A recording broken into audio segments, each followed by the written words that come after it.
네, 경찰청장님. 네.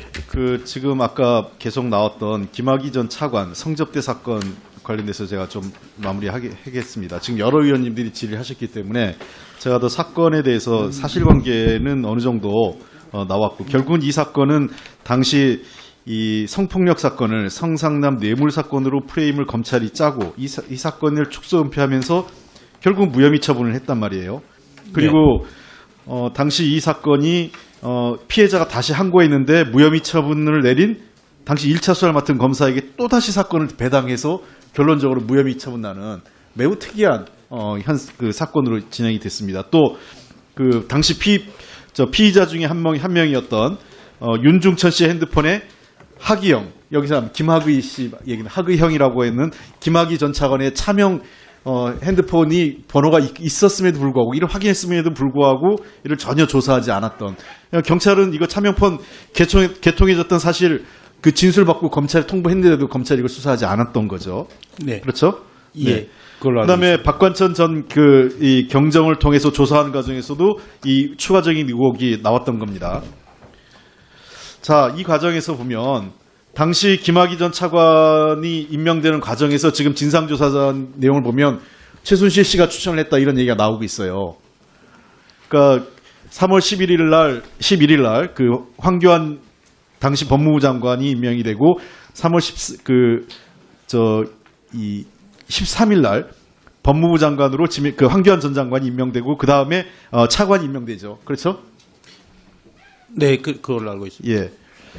자, 지금 보면 이렇게 되어 있습니다. 황교안 법무부 장관이 2013년 3월 11일 임명, 그 다음에 김학의 전 차관이 3월 13일 임명이고요. 그리고 더 거슬러 올라가면 곽상도 당시 민정수석이 2월 18일에 임명이 됩니다.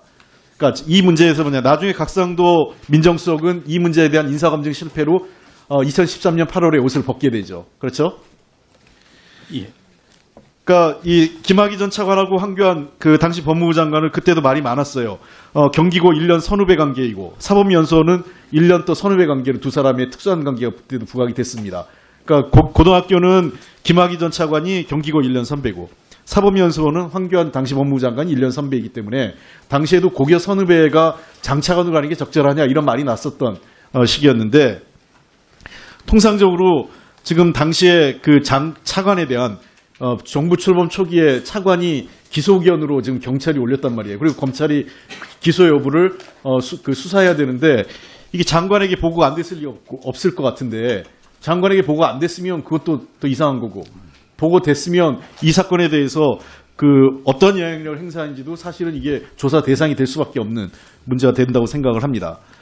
그 다음에 여러 차례 지금 아까 존경하는 김민기 의원이나 우리 김영호 의원께서 얘기한 것처럼 포렌식 수사를 통해서, 그리고 이미 더 이상 아까 경찰청장 말씀에 따르면 확인할 필요가 없을 정도의 동영상을 보냈는데 무혐의 처리했다, 이거 아닙니까? 결국은 인물을 확인할 수 없다는 이유로요? 네, 육안으로도 식별이 가능해서, 예. 이러면 그 당시에 경찰 담시 검사는 이 사람은 직무유기는 물론이고 사건 은폐 축소 혐의로 수사 대상입니다. 그냥 이거는 직무감찰 정도가 아니라 기소돼 가지고 조사받아야 되는 게, 사건을 은폐 축소했다는 얘기나 과언이 아닌데요. 이거 뭐겠습니까? 그럼 당시 정권 초기이기 때문에 박근혜 정부 출범하고 2월 25일 날 출범했을 테니까, 정권 출범한 지 얼마 안 되는 시기에 정권이 서슬퍼럴 때니까 검찰 내부에서도 납작 기었고, 그리고 실제로 이로 인해서 압력을 받은 경찰에서 인사조치 당했다는데, 그럼 당시 인사조치를 한 사람은 경찰일 거 아니에요. 인사상 불이익을 줬다고 하면 누가 불이익을 줬겠습니까? 청와대가 줬겠습니까? 법무부 장관이 줬겠습니까? 결국은 실질적으로 인사상 불이익은 경찰청장이나 또는 그 위에 있는 서울경찰청장이나 등등 당시 수사를 담당했던 지휘 라인에 있던 간부가 줬을 텐데, 그 사람도 조사를 해야 되죠. 왜 줬는지. 자기가 직접 그렇게 해서 판단해서 줬는 건지, 아니면 다른 압력이 있었던 건지. 근데 실제로 너무 나대지 말라, 이런 얘기를 청와대로부터 받았다는 거 아니에요? 네, 그 점은 사실관계를 확인해 봐야 될 사안인 것 같습니다. 아니 일부 방송 보도에 따르면 네. 1분만 주시면 마무리를 좀 하겠는데, 네. 방송 보도에 따르면 왜 우리한테 알리지도 않고 당신들 마음대로 수사하냐? 법무부 차관에 대해서 전화 받았다는 거 아니에요? 네, 그런 그 사안 언론 그 방송 보도된 걸 보고 안 받으셨어요? 그렇게 보도된 건 봤습니다. 예. 그러면 그거에 대해서 조사하셔야죠. 그 담당 경찰에 대해서. 왜 이 문제가 되냐면 괜히 이 수사건이 검찰이 아니라 마치 경찰이 증거를 누락하고 그 수사를 해태한 것처럼 결론적으로 해야 될 문제 아니냐는 거죠. 네, 저는 첫째는 검찰 내에서 그 경찰과 검찰 자체 내에서 이거에 대해서는 감찰이 일단 이루어져야 되고 그리고 이미 현직에 벗어난 분들도 많아요. 그렇기 때문에 이것은 필요하다면 국회 청문회 또는 특검까지 가야 될 사안이라고 생각합니다.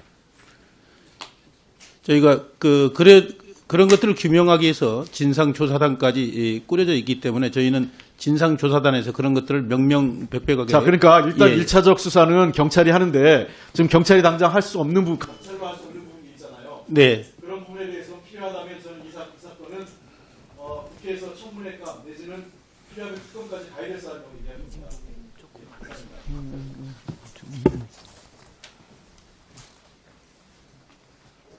끝나셨습니까?